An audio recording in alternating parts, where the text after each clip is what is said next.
Bukankah sahabat Rasulullah yang bernama Umar bin Khattab, beliau adalah salah satu sahabat yang punya karakter keras? Bukankah Sayyidina Hamzah, beliau pun juga keras?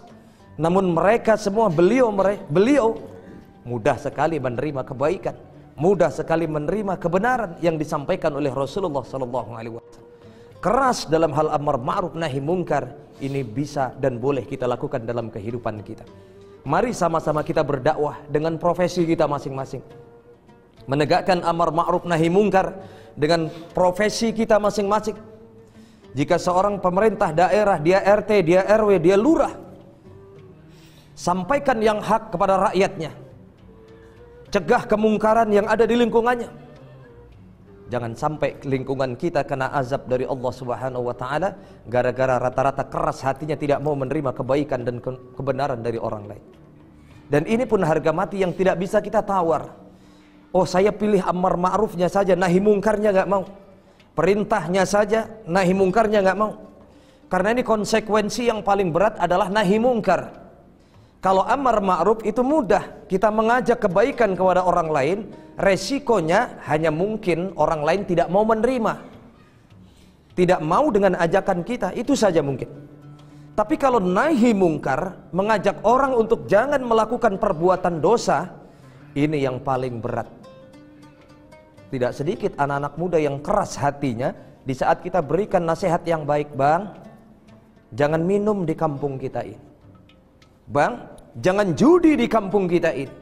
Atau bang, jangan berbuat zina di kampung kita.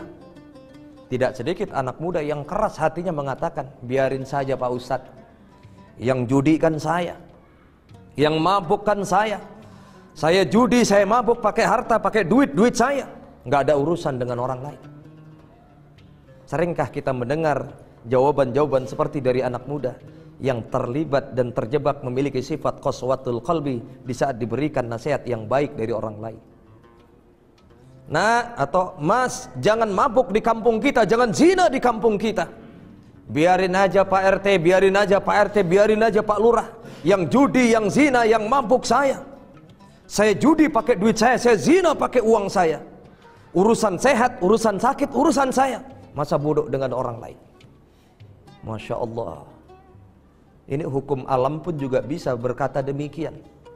Sama halnya ketika Allah sampaikan dalam Al-Quran, wattaqu fitnatan la tusibanna alladziina zalamu minkum khassah. Takutlah engkau kepada azab Allah, takutlah engkau kepada siksaan Allah. Ketika Allah memberikan siksaan kepada hambanya yang zalim, kepada hambanya yang melakukan kemaksiatan, maka hati-hati, azab itu akan menimpa bukan saja kepada orang yang berlaku zalim, melainkan kepada orang yang baik-baik pun. Orang yang soleh akan terkena dampaknya dari perbuatan zalim yang dilakukan oleh orang-orang yang tidak mau mendengarkan kalimat-kalimat yang hak. Sama halnya seperti kita naik pohon rambutan. Ketika kita naik ke pohon rambutan, pengen memetik buah rambutan. Ketika kita akan metik, di pertengahan pohon kita digigit sama semut api. Sakit, ngebet bukan main. Kita nggak tahan, pengen ngelanjutin manjat buah rambutan tadi. Kita turun ke bawah, pulang ke rumah. Apa tujuannya pulang ke rumah? Kita ambil obor, kita nyalain apinya. Mau ngapain nyalain obor?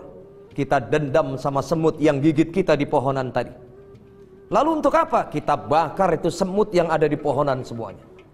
Subhanallah. Padahal hukumnya yang benar adalah, kalau misalkan semut itu bisa ngomong, dia protes, dia akan ngomong. Yang gigit Anda bukan saya, yang gigit ente bukan saya. Tapi kenapa aneh ikut dibakar juga? Padahal yang gigit cuma satu, sepohonan semut dibakar oleh orang tadi. Masyarakat pun juga bisa berkata demikian. Yang judi memang Anda, yang mabuk memang Anda, yang zina memang Anda. Namun Anda harus ingat bang, zina, judi, mabuk itu adalah perbuatan maksiat. Dan kalau kampung kita, negeri kita ini kebanyakan maksiat, Allah akan murka kepada kita. Dan kalau Allah murka kepada kita, Allah turunkan azab dan bencana. Dan kalau Allah turunkan azab dan bencana, yang mampus bukan lo doang bang, semuanya akan terkena.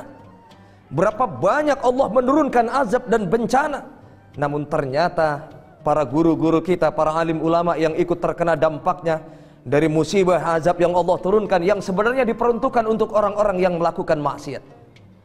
Ini yang harus sama-sama kita hindari.